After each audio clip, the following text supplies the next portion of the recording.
नमस्कार, मैं चिराग, आप देख रहे हैं भारत रिपोर्ट। मेरे साथ मौजूद है सर। नाम बताएं पहले आप अपना। बीबी शर्मा। ठीक है, आपने तिलक लगाया हुआ है, मंगलवार का दिन भी आज। मैंने नहीं लगाया, पंडित जी ने लगाया था, प्रसाद चढ़ाने गया था, उन्होंने तिलक लगा दिया। लेकिन बीजेपी पे वार हो रहे हैं कन्हैया कुमार जी द्वारा। आरएसएस को बताया जा रहा है आतंकवादी, मोदी जी को संघी बताया जा रहा है। पहले ये बताएं कि ये भाषा कहाँ तक उत्तम है? बिल्कुल भाई, आपने पूछा है कि ये भाषा कहाँ तक उचित है, उत्तम है। जरा मोदी जी से भी सवाल कर लीजिए। पंचर पुत्र, ये भाषा कहाँ की है भाई साहब? 50 करोड़ की गर्लफ्रेंड, ये भाषा कहाँ की है? कांग्रेस की विधवा, ये भाषा कहाँ की है? जर्सी गाय, ये भाषा कहाँ की है? दीदी, ओ दीदी, ये भाषा कहाँ की है? सर उनके जरा जवाब ले आइए, फिर मैं आपको उसका भी जवाब दे दूंगा। जी। पर कन्हैया कुमार ने जो यूज करा है, क्योंकि वो चाह रहे हैं कि यूथ सारा साथ में है, लेकिन एक यूथ को ऐसा गलत मैसेज नहीं जाएगा ये अगर वो शब्द यूज करेंगे तो? क्या गलत मैसेज जा रहा है इसमें बताइए? संघी कहना क्या गलत हो गया? संघी है नहीं क्या मोदी जी? थोड़ा एक्सप्लेन कर दीजिए। एक्सप्लेन क्या ताल्लुक नहीं रखते मोदी जी संघ से? ताल्लुक नहीं रखते क्या संघ से मोदी जी? ये बता दीजिए। हाँ जी। तो संघी कहना अगर उन्हें आज इतना बुरा लग रहा है, क्यों? क्योंकि उनके कर्म ऐसे हैं। 1925 में आरएसएस की स्थापना होती है, राष्ट्रीय स्वयंसेवक संघ, जिसे संघी कहा जाता है। और आज 2025 आ गया, 100 साल पूरे हो गए। इन 100 सालों के इतिहास में किसी एक आरएसएस के व्यक्ति का नाम बता दो जिसने देश हित में कुर्बानी दी हो, अंग्रेजों के राज में कुर्बानी दी हो, देश को आजादी दिलाने में योगदान दिया हो, अपना नाखून कटाया हो। ले दे के उनके पास एक माफी वीर सावरकर है, जिसने 6 बार माफी लिखी थी। साहब मुझे माफ कर दो, मैं आजीवन क्रांति से किनारा कर लूंगा, आजीवन क्रांति से किनारा कर लूंगा, आजीवन क्रांति से। 6 बार माफीनामा लिखने के बाद वो मिस्टर रिहा होते हैं, और रिहा होने के बाद उन्होंने कभी कोई आवाज नहीं निकाली अंग्रेजों के खिलाफ, है ना। और 60 रुपए महीने की पेंशन, जो उस वक्त एक डीएम जो हुआ करता था उसकी भी तनख्वाह से ज्यादा थी, तब उन्होंने वो पेंशन खाई। तो बता दीजिए फिर इसमें क्या योगदान है? और आरएसएस के आतंकवादी संगठन की बात रही, तो गॉडसे कौन था? आरएसएस से ही था ना, बिलोंग करता था। बिल्कुल।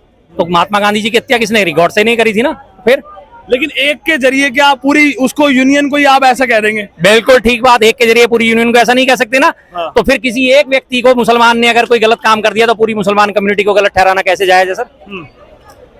आपको अपने आरएसएस पे तो गुमान हो जाता है कि 10-12 लाख, 20-25 लाख, 100 लाख जितने भी होंगे उनके लिए आपने ऐसा कह दिया, वैसा कह दिया। जब 25 करोड़ मुसलमानों को किसी एक मुसलमान की गलती पे सबको उनको गद्दार ठहरा दिया जाता है, देशद्रोही ठहरा दिया जाता है, तब आपको कैसा लगता है? चलिए ठीक है, मोदी जी कहते हैं, ठीक है, ये भी गलत बात है। लेकिन कन्हैया कुमार जी एक अच्छी पोस्ट रख रहे हैं, क्या उनका ऐसा शब्दों का इस्तेमाल करना आपको सही लगता है? एक बार बताइए। मैं यहाँ खड़ा खड़ा किसी को बोल दूं कि आप आतंकवादी हैं, आप ये हैं, वो हैं, क्या ये सही है? मेरे पे कैसा मैसेज जाएगा? झूठ क्या है ये बता दो सर। मैसेज तो तब जाएगा ना, बात नहीं है, लेकिन कुछ और शब्द आतंकवादी नहीं कहेंगे तो क्या कहेंगे सर? क्यों कहेंगे? थोड़ा एक्सप्लेन करेंगे, वही सुनना। क्या बात कर रहे हैं आप? आतंकवादी को आतंकवादी नहीं कहेंगे तो क्या कहेंगे? ये बता दो मुझे।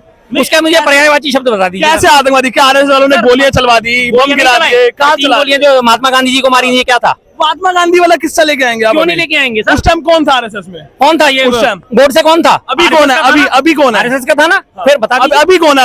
अभी कौन है? अभी का क्या मतलब है ये बता दीजिए। उन्होंने कहा कि आतंकवादी हैं आरएसएस में, तो वो कहते हैं आतंकवाद नहीं था। क्या आतंकवाद की परिभाषा सिर्फ ये है कि कहीं बम ब्लास्ट करना उसे आतंकवाद माना जाएगा?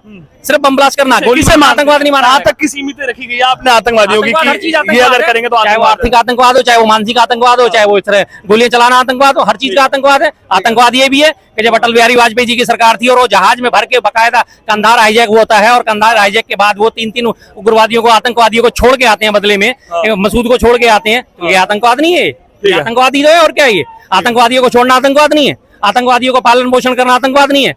कश्मीर में आतंकवादी के भाई को जाके उसे 5-5 लाख रुपए की मदद दी जाती है, क्या ये आतंकवाद नहीं है? सब आरएसएस कर रहा है। कौन कर रहा है सर? मैं तो नहीं कर रहा। कौन कर रहा है? वही मैं पूछ रहा हूँ। मैं, आप पूछ रहे, मैं तो बता रहा हूँ आपको। आप पूछ रहे हो कि आपने फिर से कुछ कंफर्म आरएसएस कर रहा है? ये बिल्कुल। और कौन है? और कौन फंडिंग कर रहा है बताओ? ठीक है, चलिए। अच्छा, अभी हम देख रहे हैं कि अभी ट्रेंड कर रहा है वक्फ भी, हर जगह वक्फ चल रहा है। अभी आप क्या अपडेट दे सकते हैं हमारे व्यूअर्स को? अभी क्या ट्रेंडिंग अपडेट है वक्फ पे? वक्त पे क्या ट्रेंडिंग अपडेट हो रहा है? वो तो दोनों लोकसभा राज्यसभा से पास हो गया, राष्ट्रपति महोदय ने उस पर मोहर लगा दी है। अब अल्टीमेटली उसके बाद क्या है? कुछ भी नहीं है। समर्थन करेगी कांग्रेस, समर्थन करेगी कांग्रेस, करेगी समर्थन आम आदमी पार्टी का, बाकी पार्टी समर्थन करेंगी उस चीज का? कहाँ हो आप सर? कहाँ हो आप? पत्रकारी हो सचमुच? वक्त वो विरोध कर चुकी है भाई साहब, वोटिंग हो चुकी है। वही मैं कह रहा हूँ कि क्यों नहीं कर रहे हो? समर्थन क्यों नहीं कर रहे? क्यों करेंगे? वो तो विरोध कर चुके हैं। अब आप कह रहे हो समर्थन क्यों करेंगे? अगर बिल पास हो गया है तो क्या आपको, अगर बिल पास हो गया है सब में, तो अगर कोई देश हम लोग समर्थन नहीं दे रहे उनका, तो बिल क्यों पास हो? किसका फायदा होगा उससे? फायदा तो अपना बीजेपी उठा रही है, उसका फायदा वही तो उठा रही है आपसे क्वेश्चन। वही तो मैं ना कि समर्थन क्यों नहीं कर रहे थे? वो तो बिल पास हो चुका। आपने कहा बिल पास हो गया, मतलब सही बिल था। आपको ऐसा लग रहा है पास हो गया? सही नहीं था, संख्या बल के आधार पे पास हुआ है, क्योंकि संख्या ज्यादा थी। वही तो मैं पूछ रहा हूँ, कैसे हुआ? गेम कहाँ हुई? अरे सर 288 संख्या उनके पास है, तो पास तो होगा ही ना।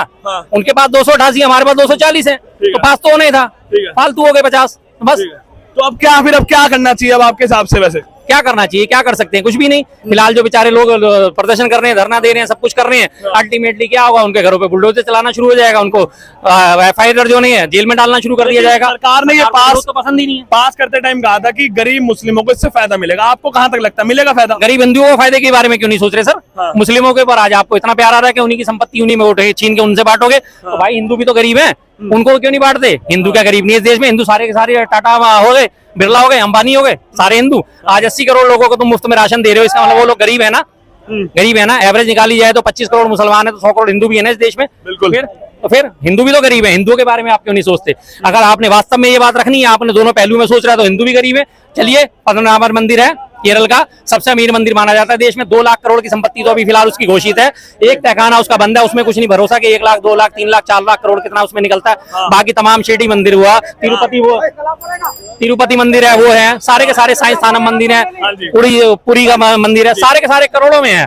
उनकी संपत्ति भी लीजिए। केदारनाथ बोर्ड है, उसका 223 किलो सोना कहाँ गया उसकी जांच करवाइए और लीजिए पैसा बांटिए ना गरीबों में, क्या दिक्कत है? चलिए, मेरा आखिरी प्रश्न वही स्टार्टिंग बात है, क्या आपके हिसाब से कन्हैया कुमार पे जो FIR भी हो गई है उनको माफी मांगनी चाहिए? नहीं, बिल्कुल नहीं। क्यों माफी मांगेंगे? आतंकवादी को आतंकवादी कहना गलत कब से हो गया सर इस देश में? समर्थन कर रहे हैं आप? बिल्कुल। ठीक है, चलिए, तो अभी इतना ही इनके ये विचार थे अपने। और सर, आपने नाम क्या बताया? बीबी शर्मा। बीबी शर्मा जी के अपने ये विचार थे। हम इनके विचार से कुछ कहना नहीं चाहते कि हम समर्थन दे रहे हैं नहीं दे रहे। आप कमेंट्स में बताएं आपको कैसा लगा। मैं चिराग, धन्यवाद।